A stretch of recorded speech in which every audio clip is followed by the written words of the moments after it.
जय भीम दोस्तों, मैं राहुल नागपाल हाजिर हूँ आज एक बड़ी खबर के साथ। और हाँ, खबर आ रही है उत्तर प्रदेश की पूर्व मुख्यमंत्री और दलित समाज की बड़ी नेता बहन कुमारी मायावती जी, जो बहुजन समाज पार्टी की राष्ट्रीय अध्यक्ष हैं, बसपा सुप्रीमो हैं।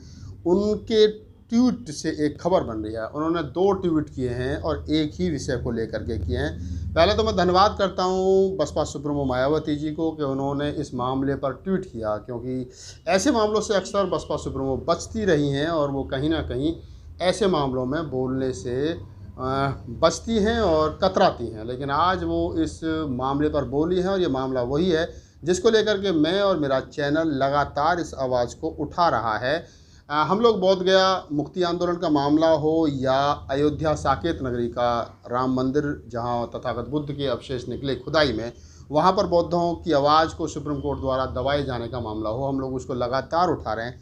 अब इसी मामले में जो 5 तारीख को प्रधानमंत्री नरेंद्र मोदी जी रामलला की राम जन्मभूमि का पूजन करने के लिए वहां जा रहे हैं, हम इस बात को भी उठा रहे हैं कि संवैधानिक पद पर रहते हुए कोई भी व्यक्ति किसी जाति, किसी धर्म के लिए नहीं जा सकता। ये गैर संवैधानिक है। मैंने पहले भी बताया था उदाहरण के रूप में कि जब 2015 में एक SC/ST सरकारी कर्मचारियों का महा अधिवेशन हुआ था, तो उसमें केंद्रीय गृह मंत्री, तत्कालीन केंद्रीय गृह मंत्री राजनाथ सिंह को आमंत्रित किया गया था और उन्होंने ये कहते हुए आने से इनकार कर दिया था कि वो जाति विशेष के प्रोग्राम में या धर्म विशेष के प्रोग्राम में नहीं जाते, क्योंकि वो संवैधानिक पद पर हैं। तो आप समझ सकते हैं कि पहली सरकार के जो गृह मंत्री थे राजनाथ सिंह, वो किस प्रकार के संवैधानिक पद पर रहते हुए उन्होंने आने से इनकार कर दिया था। और आज अगर देश के प्रधानमंत्री संवैधानिक पद पर रहते हुए रामलला की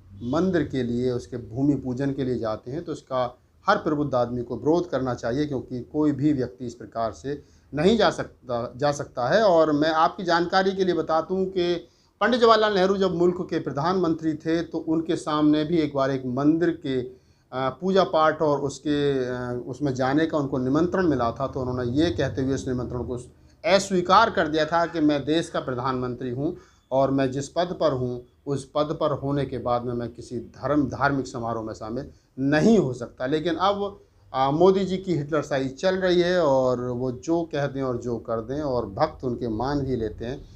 तो बस ये बात के साथ साथ मैं यहाँ बहन कुमारी मायावती जी के ट्वीट को पढ़ना चाहूँगा और बताना चाहूँगा कि बहन जी ने इस सारे विषय और या अयोध्या साकेत मुक्ति आंदोलन जो चल रहा है, जो हमारे बौद्ध भिक्षु चला रहे हैं, उसमें क्या उन्होंने कहा है और क्या उनकी गाइडलाइन है मायावती जी की, वो मैं आपको बता देता हूँ। पहला उन्होंने जो ट्वीट किया है वो क्या है कि जो राम जन्मभूमि की जो ट्रस्ट है, उसमें जो 15 ट्रस्टी हैं और उनमें एक ट्रस्टी जो हैं वो जो महामंडलेश्वर हैं, वो दलित समाज से आते हैं।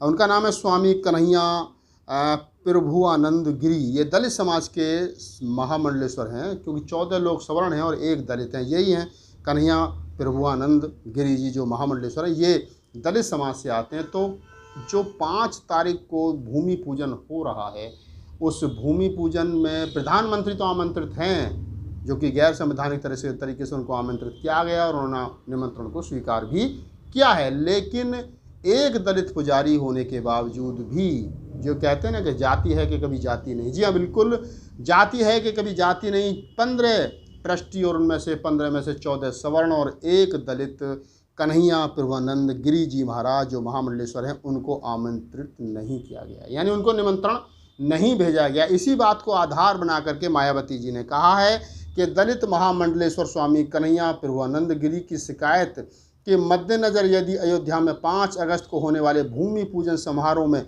अन्य 200 साधु संतों के साथ उनको भी बुला लिया गया होता तो यह बेहतर होता। इससे देश में जाति विहीन समाज बनाने की संवैधानिक मंशा पर कुछ असर पड़ सकता था। यानी मायावती जी ने ये कहा है कि जब सबको बुलाया गया है, तो आप अगर जातिवाद नहीं करते हो या जाति को नहीं मानते हो, तो आपको जो स्वामी कन्हैया प्रभुआनंद गिरी जी, जो दलित समाज से आते हैं, उनको भी आमंत्रित करना चाहिए था। लिहाजा आपने उनको आमंत्रित नहीं किया है, तो आप इससे ये स्पष्ट हो जाता है कि आपकी जातिवादी मानसिकता जो है वो खुल करके सामने आती है।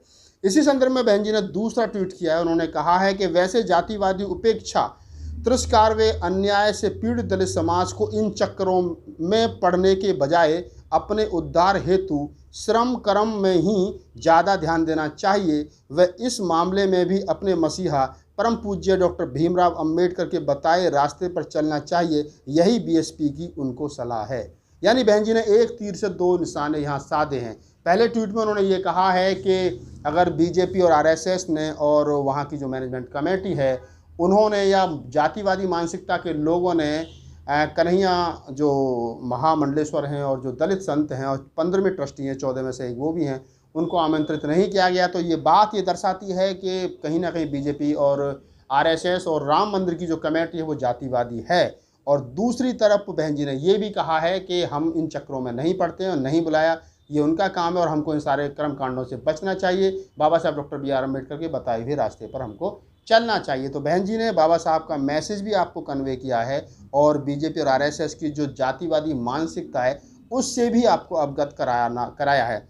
मैं चलते चलते यहाँ आपको एक चीज़ और आप लोगों के साथ साझा कर लेता हूँ और वो ये है कि जब ये कमेटी बनी थी, जो 15 संतों को मैनेजमेंट में रखा गया था, उनमें से 14 सवर्ण और 1 दलित, यानी ओबीसी की लड़ाई लड़ने वाले लोग, उसमें जो ओबीसी जो 52% देश का हिस्सा है, वो जिन्होंने बाबरी मस्जिद के ढांचे को गिराया, जो सबसे ज़्यादा हिंदू धर्म जब भी खतरे में जैसा नारा लगता है तो घर से सबसे पहले कंधे पर फावड़ा रख करके जो निकलता है उसको मैं कहता हूँ ओबीसी यानी शूद्र।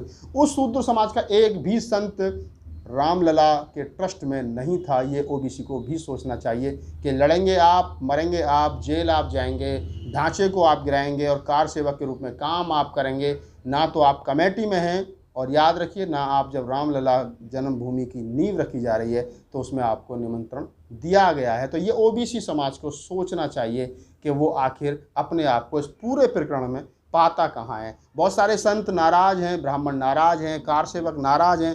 कार सेवकों का कहना है कि जिन लोगों ने राम जन्मभूमि की लड़ाई लड़ी या 6 दिसंबर 1992 को जिन कार सेवकों ने उस ढांचे को गिराया और उसके बाद में वो लोग जेल गए, बहुत सारे, मैं 3 से 4 लोगों को ऐसा जानता हूँ जिनको गिलानी अंदर से पैदा हुई और उनको ये लगा कि उनके हाथ से गलत काम हुआ है, तो उन्होंने राम जन्मभूमि पर जाने के बाद में, उस ढांचे को गिराने के बाद, 6 दिसंबर 1992 की इस घटना के बाद में वो अपने आप में इस कदर आत्मगिलानी के शिकार हुए कि उन्होंने हिंदू धर्म को छोड़ करके इस्लाम कबूल कर लिया। और एक शख्स ऐसे भी रहे उनमें से जिन्होंने एक बाबरी मस्जिद गिराने का जुल्म किया और बाद में अनेकों मस्जिद मुल्क में बनवाई।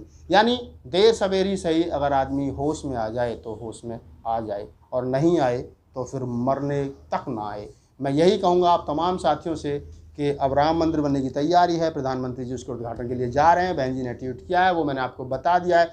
ओबीसी को इस पूरे प्रकरण में क्या मिला है और क्या मिलने वाला है वो आप लोगों को मालूम है। हाँ, ये ज़रूर हो सकता है कि मंदिर बनने के बाद और मंदिर के बाहर जो लाइन लगे तो वो सबसे ज़्यादा ओबीसी के लोगों की लगेगी, ये मुझे भी मालूम है और आप लोगों को भी मालूम है। साथ ही साथ में एक बात और भी बता सकता हूँ कि ओबीसी को और क्या मिलने वाला है। ओबीसी को यहाँ मिलने वाला है कि राम मंदिर के सामने जो मालाएं बेचेंगे वो भी ओबीसी बेचेंगे और जो नारियल बेचेंगे वो भी ओबीसी बेचेंगे, क्योंकि फूल का काम भी माली और सैनी समाज के लोग ही करते हैं तो वही करेंगे। बाकी ना तो आप पुजारी बन सकते हो, ना मंदिर में घुस के दर्शन कर सकते हो और ना मंदिर पे आने वाले चढ़ावे से आप अपने बच्चों को पढ़ा लिखा करके आईएएस बना सकते हो, ना ही उस चढ़ावे का आप प्रयोग कर सकते हो, क्योंकि उस चढ़ावे पर, भगवान पर चढ़ने वाले चढ़ावे को किसी भी रूप में वो चढ़ावो, चाहे पैसे के रूप में हो, चाहे कपड़े के रूप में हो, चाहे फल के रूप में हो, चाहे आभूषणों के रूप में हो, किसी भी रूप में जो चढ़ावा चढ़ता है उस पर सिर्फ एक ही जाति का कब्जा है और जिसे मैं कहता हूँ ब्राह्मण। तो बस आप समझ लीजिए और सोच लीजिए और जाग जाइए, क्योंकि आपको इस मुल्क में मिलने वाला कुछ है नहीं। ओबीसी जागेगा तो ब्राह्मणवाद या मनुवाद की रीढ़ टूटेगी। अगर आपको मेरा वीडियो अच्छा लगा हो तो इस वीडियो को आगे बढ़ाइए, अपनी राय दीजिए, कमेंट्स कीजिए और शेयर कीजिए इस वीडियो को। अगर आपका कोई सवाल है तो मुझे आप ईमेल पर पूछ भी सकते हो और मेरी मेल आईडी है rahulnagpalofficial@gmail.com। तो बस आप देखते रहिए राहुल लाइव 85 और मैं आपका दोस्त राहुल नागपाल आपसे लेता हूँ इजाज़त। जय भीम, नमो बुद्धाय।